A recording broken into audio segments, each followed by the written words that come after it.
ఒక పక్క IPL mega action mania నడుస్తుంది. మరో పక్క కబడ్డీ లీగులు టీవీల ముందు కట్టిపడేస్తున్నాయి. ఏంట్రా ఇండియన్ క్రికెట్ టీం ఇంత సైలెంట్ గా ఉంది అనుకునే టైంకి వచ్చేసింది అసలైన క్రికెట్ మజా. అదే బోర్డర్ గవాస్కర్ ట్రోఫీ. అసలు బోర్డర్ గవాస్కర్ ట్రోఫీ ఎలా మొదలైంది, ఈ పేరు ఎందుకు వచ్చింది, వీటి గురించి ముందుగా బ్రీఫ్ గా తెలుసుకుందాం. క్రికెట్ అభిమానులు ఎంతగా ఆసక్తిగా ఎదురు చూస్తున్న బోర్డర్ గవాస్కర్ ట్రోఫీ 2024-2025 సిరీస్ ప్రారంభానికి మరికొన్ని రోజుల్లో మిగిలి ఉంది. నవంబర్ 22 నుంచి పెర్త్ వేదికగా జరిగే తొలి టెస్టుతో సిరీస్ అయితే మొదలు కానుంది. భారత్ ఆస్ట్రేలియా మధ్య ఎన్ని సిరీసులు జరిగినా బోర్డర్ గవాస్కర్ ట్రోఫీ ప్రత్యేకత వేరు. మిగతా సిరీసుల్లో ఫలితం ఎలా ఉన్నా ఈ సిరీసులో గెలవటాన్ని మాత్రం ఇరు జట్లు ప్రతిష్టాత్మకంగా తీసుకుంటాయి. అత్యంతం నువ్వా నేనా అన్నట్లుగా సాగే ఈ సిరీస్ యాషెస్ సిరీస్ ను తలపిస్తుంది. రెండు మేటి జట్ల మధ్య జరిగే ఈ సిరీస్ ఎప్పుడు ప్రారంభమైంది, ఆ పేరు ఎలా వచ్చింది, ఏ జట్లు ఎన్నిసార్లు గెలిచింది, అన్ని విషయాలైతే ఈ వీడియోలో క్లియర్ గా డిస్కస్ చేద్దాం. బోర్డర్ గవాస్కర్ ట్రోఫీ 1996లో ప్రారంభమైంది. ఆ ఏడాది ఏకైక టెస్ట్ మ్యాచ్ కోసం ఆస్ట్రేలియా భారత్ కు పర్యటించింది. ఈ క్రమంలోనే ఇరు జట్లకు విశేష సేవలందించిన దిగ్గజ క్రికెటర్లు సునీల్ గవాస్కర్, అలెన్ బోర్డర్ గౌరవార్థం చెప్పుకోవచ్చు. ఒక సిరీస్ నిర్వహిస్తే బాగుంటుందని ఇరు దేశాల బోర్డులు నిర్ణయించాయి. ఆలస్యం చేయకుండా ఈ సిరీస్ కు బోర్డర్ గవాస్కర్ ట్రోఫీగా నామకరణం చేశారు. తొలి సిరీస్ ను టీమిండియా కైవసం చేసుకుంది. అలా మొదలైన ఈ సిరీస్ ఇప్పటికీ విజయవంతంగా ముందుకు సాగుతోంది. గవాస్కర్, అలెన్ బోర్డర్ టెస్టుల్లో 10,000 పరుగుల కంటే ఎక్కువ చేసి తమ జట్టు విజయాల్లో కీలక పాత్ర పోషించారు. ఇప్పటి వరకు ఈ సిరీస్ 16 సార్లు నిర్వహించగా భారత్ ఏకంగా 10 సార్లు విజేతగా నిలిచింది. ఆస్ట్రేలియా మనలో సగం అంటే 5 సార్లే విజయం సాధించింది. ఒకసారి 2003, 2004లో డ్రా అయింది.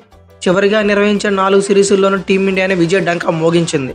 బోర్డర్ గవాస్కర్ ట్రోఫీని 9 సార్లు నిర్వహించగా ఆసీస్ ఒక్కసారి మాత్రమే 2004, 2005లో విజేతగా నిలిచింది. గతంలో కంగారులో గడ్డపై తడబడిన టీమిండియా 2017 నుంచి ఆధిపత్యం చెలాయిస్తూనే వస్తుంది.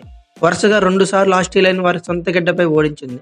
త్వరలో ప్రారంభం కానున్న సిరీస్లో కంగారును కంగు తినిపించి హ్యాట్రిక్ కొట్టాలని టీమిండియా తహతహలాడుతుంది. మొత్తం మీద బోర్డర్ గవాస్కర్ ట్రోఫీలో 56 మ్యాచ్లు జరగగా టీమిండియా 24 గెలిస్తే ఆస్ట్రేలియా 20 మ్యాచ్లు విజయం సాధించాయి. 12 మ్యాచ్లు డ్రాగా ముగిశాయి. అయితే ఓవరాల్ గా సిరీస్ అయితే దగ్గరకు వచ్చేసింది. ఎవరు బాగా ఆడతారు, ఎవరిని పక్కన పెడతారు అనే చర్చ జరగాలి. కానీ భారత క్రికెట్ లో మాత్రం గాయాల గందరగోళం మొదలవుతుంది. గత ఏడాది వన్డే ప్రపంచ కప్ నుంచి తాజాగా బోర్డర్ గవాస్కర్ ట్రోఫీ వరకు ఇదే తీరు. టీమిండియా ప్లేయర్లకు గాయాలతో కుస్తీ తప్పదా అన్నట్లుగానే తయారైంది మన పరిస్థితి. ఆస్ట్రేలియాతో 5 టెస్టుల సిరీస్ కోసం భారత్ కంగారు గడ్డపై అడుగు పెట్టింది. నెట్స్ లో ప్రాక్టీస్ చేస్తున్నప్పుడే విరాట్ కోహ్లీకి గాయమైందని వార్తలు గట్టిగా వినిపిస్తున్నాయి. ఇంకా ఇంట్రా స్క్వాడ్ వార్మప్ మ్యాచ్ మొదలు కాగానే తొలి వికెట్ పడిపోయింది. శుభ్మాన్ గిల్ వేలికి గాయమైంది. అతనికి తీసిన స్కానింగ్ లోనూ చీలికలు వచ్చాయని తేలింది.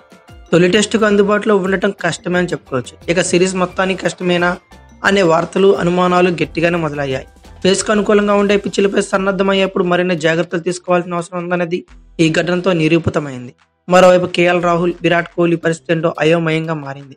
మొదట గాయాల పాలయ్యారని వార్తలు వచ్చాయి. మళ్ళీ ఇప్పుడు అంతా ఓకే అన్నట్లు చెబుతుంటో పైకి సంతోషమే, కానీ సుదీర్ఘ సిరీస్ లో ఎప్పుడు ఏం జరుగుతుందనేది ఆందోళన ఒక పక్కన అభిమానులు నెలకొంది. అయితే దాదాపు 1.5 పాటు ఆస్ట్రేలియాలో భారత క్రికెటర్లు ఉండాలి. 5 టెస్టుల మ్యాచ్లు ఆడాలి. మధ్యలో ప్రైమ్ మినిస్టర్స్ 11తో భారత్ వార్మప్ మ్యాచ్ కూడా ఆడనుంది. 18 మందితో స్క్వాడ్ ను బీసీసీఐ ప్రకటించింది. మ్యాచ్ ఆడేటప్పుడు అత్యంత జాగ్రత్తలు పాటించాలి. ఎవరు గాయపడి దూరమైనా అది సిరీస్ పైన తీవ్ర ప్రభావం పడనుంది. బోర్డర్ గవాస్కర్ ట్రోఫీని ఆసీస్ గడ్డపై హ్యాట్రిక్ కొట్టడంతో పాటు ప్రపంచ టెస్ట్ ఛాంపియన్షిప్ ఫైనల్ కు మార్గం ఇదే అని చెప్పుకోవచ్చు. ఒక్కటి ఓడిన సిరీస్ లో రిస్క్ పడటమే కాకుండా WTC ఫైనల్లో ఛాన్సెస్ కూడా సన్న గిల్లుతాయని చెప్పుకోవచ్చు. ఇక అలా జరగకుండా ఉండాలంటే క్రికెటర్లు ఫామ్ లో ఉండటంతో పాటు ఫిట్నెస్ అత్యంత కీలకంగా మారనుంది. జట్టులో సగానికి పైగా ఉన్న క్రికెటర్లు యువకులే. గాయాలు దరిచేరితే వారి క్రికెట్ భవిష్యత్తుపై కూడా ప్రమాదంలో పడే ఛాన్సెస్ అయితే మాక్సిమం కనిపిస్తాయి. భారత జట్టులోకి వచ్చేందుకు బయట విపరీతమైన పోటీ ఉందనేది అందరికీ తెలిసిందే.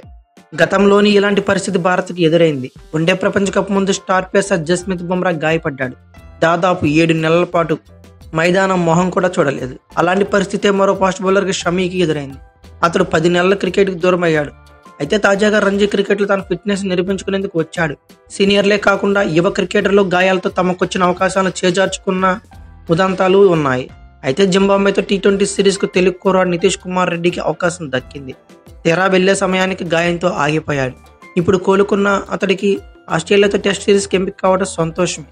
అయినా ఆల్రౌండర్ గా నాణ్యమైన ఆట తీరు ప్రదర్శించాల్సిన భారం అతడిపై ఖచ్చితంగా ఉంది. సఫారీలతో T20 సిరీస్ కి ఎంపికైన శివన్ దుబే మయాంక్ యాదవ్ గాయాలతో అనూహ్యంగా వైదొలిగారు. ఇక చివరిగా ఆటగాళ్లు ఏదైనా మ్యాచ్ సమయంలో గాయపడితే వెంటనే కోలుకునేలా ఇంజురీ మేనేజ్మెంట్ విషయంలో బీసీసీఐ కఠినంగా ఉండాలి. ఎందుకంటే గతంలో ఇలాంటి సమస్యలు వచ్చినప్పుడు సదరు ప్లేయర్లు మళ్లీ మైదానంలోకి దిగేందుకు చాలా రోజులు సమయం పట్టింది. మళ్లీ వచ్చాక కూడా సిరీస్ మధ్యలోనే వైదొలిగిన సందర్భాలు చాలానే ఉన్నాయి. అలా కాకుండా ఫిట్నెస్ మేనేజ్మెంట్ దృష్టి పెట్టాలనేదే క్రికెట్ విశ్లేషకుల సూచన. అయితే చివరిగా గంభీర్ ముంగిట ఉన్న అగ్ని పరీక్షలు చాలానే ఉన్నాయి. అలాగే ఫ్యాన్స్ కి అందరికి చెక్ పెట్టక తప్పదు. ఆస్ట్రేలియా పర్యటనకు కేవలం ఆటగాళ్లకే కాదు, ప్రధాన కోచ్ గౌతమ్ గంభీర్ భవిష్యత్తు నిర్ణయించనుంది. స్వదేశంలో కివీస్ చేతిలో ఘోర ఓటమితో అతనిపై తీవ్ర స్థాయిలో విమర్శలు రేగాయి. ఈ పదవికి తగిన వాడు కాదంటూ వ్యాఖ్యలు వినిపించాయి. ఇప్పుడు ఆసీస్ గడ్డపై బోర్డర్ గవాస్కర్ ట్రోఫీని టీమిండియా కైవసం చేసుకుంటే పై వస్తున్న అపవాదం తొలగిపోయే ఛాన్సెస్ మాక్సిమం కనపడుతున్నాయి. మరి అతడు ఈ సిరీస్ లో ఏం చేస్తాడనేది వెయిట్ చేయక తప్పదు. ఆటపై అత్యంత నిబద్ధత కలిగిన ప్లేయర్ గా గౌతమ్ గంభీర్ కి పేరుంది. జట్టు విజయం కోసం చివరి వరకు పోరాడే తత్వం కలిగిన ఆటగాడు. అలాంటి వ్యక్తికి ప్రధాన కోచ్ బాధ్యతలను బీసీసీఐ అప్పగించింది. ఏదైనా విషయాన్ని సూటిగా చెప్పే గంభీర్ ఈ పాత్రను ఎలా పోషిస్తాడనేది సందిగ్ధంగా ఉండేది. కానీ సీనియర్ జూనియర్లతో కలిపి గంభీర్ కలిసిపోయాడు. శ్రీలంక పర్యటనకు వెళ్లిన అతనికి మిశ్రమ ఫలితాలైతే వచ్చాయి. అయితే ఇప్పుడే కదా బాధ్యతలు తీసుకుంది, కాస్త సమయం పడుతుంది అని ఫ్యాన్స్ అంతా భావించారు. బంగ్లాదేశ్ ను టీమిండియా చిత్తు చేయడంతో గంభీర్కు తిరిగి లేకుండా పోయింది. మరీ ముఖ్యంగా రెండో టెస్టులో వర్షం కారణంగా కేవలం 2.5 రోజుల ఆట జరిగిన ఫలితం రాబట్టాల్సిన తరుణంలో ఆటగాళ్లకు స్ఫూర్తి స్వేచ్ఛనిచ్చాడు. అనుకున్నట్లుగానే భారత్ విజయం సాధించింది. దీంతో బజ్జుపాలకు పోటీగా గంబాల్ అంటూ కొత్త పదం వాడుకలోకి వచ్చింది. అంతా బాగుంది. భారత టెస్టులోనూ దూకుడు ప్రదర్శిస్తోంది. ప్రపంచ టెస్ట్ ఛాంపియన్షిప్ ఫైనల్కు 3వ దూసుకుపోవడం ఖాయమని భావించిన వేళ పెద్ద షాక్ తగిలింది. స్వదేశంలో స్పిన్తో ప్రత్యర్థులను ఆటాడేస్తామనుకుంటే ఆ ఉచికే భారత ప్లేయర్లు దొరికిపోయారు. న్యూజిలాండ్తో 3 టెస్టుల సిరీస్ను వైట్ వాష్తో తీవ్ర విమర్శలు ఎదుర్కోవాల్సి వచ్చింది. స్పిన్ ట్రాక్లపై టీమిండియా బ్యాటర్లు తేలిపోవడం కలవరానికి గురి చేసింది. అప్పటి వరకు ఉన్న డబ్ల్యూటీసీ ఆశలకు గండి కొట్టేందుకు సిద్ధమైంది. రోహిత్ శర్మ, విరాట్ కోహ్లీ ఫామ్లో లేకపోవడం భారత్కు తీవ్రంగా దెబ్బ కొట్టింది. దీంతో అప్పటి వరకు ఆప్షనల్ ట్రైనింగ్ సెక్షన్ను బీసీసీఐ రద్దు చేసేసింది. అందరూ హాజరు కావాల్సిందేనంటూ హుకుం జారీ చేసింది. అయితే న్యూజిలాండ్తో టెస్ట్ సిరీస్లో ఒకరిద్దరు మినహా బ్యాటింగ్ విభాగం మొత్తంగా ఫెయిల్ అయ్యారు. ఓపెనర్గా కెప్టెన్ రోహిత్ శర్మ దూకుడుగా ఆడేందుకు ప్రయత్నించి ఫెయిల్కి చేరటం, స్పిన్ను ఎదుర్కోవడంలో కోహ్లీ బలహీనతను బయటపడటం ఆందోళన కలిగించే అంశాలే. ఒక ఆస్ట్రేలియా పర్యటనతో అత్యంత కీలకంగా ఈ బ్యాటింగ్ విభాగమే ఉంది. ఇప్పుడు తొలి టెస్టులో ఓపెనర్, వన్డౌన్లో ఆర్డర్లో వచ్చే ప్లేయర్లు ఎవరనేది అంతు చిక్కని ప్రశ్నగా మారింది. ఆస్ట్రేలియా పిచ్చులు పేస్కు అనుకూలంగా ఉండటంతో పాటు కాస్త కుదురుకుంటే పరుగులు రాబట్టే అవకాశం ఎక్కువ కనబడిద్ది. లోతైన బ్యాటింగ్ ఆర్డర్ ఉంటేనే ఇది సాధ్యం అవుతుంది. అందుకే జట్టు కూర్పుపై గంభీర్ తన ముద్ర వేయక తప్పదు. మ్యాచ్ను గెలవాలంటే ఒకరిద్దరు ఆడితే సరిపోతుంది. కానీ సిరీస్ను సొంతం చేసుకోవాలంటే మాత్రం జట్టు కలిసికట్టుగా రాణించాలి. ఇదే సూత్రాన్ని ఆసీస్తో బోర్డర్ గవాస్కర్ ట్రోఫీలో గంభీర్ అమలు చేయాలి. ఇప్పటి వరకు వరుసగా విఫలమైనప్పటికీ చూసి చూడనట్లుగా ప్లేయర్లను ఆడిస్తూ వచ్చారు.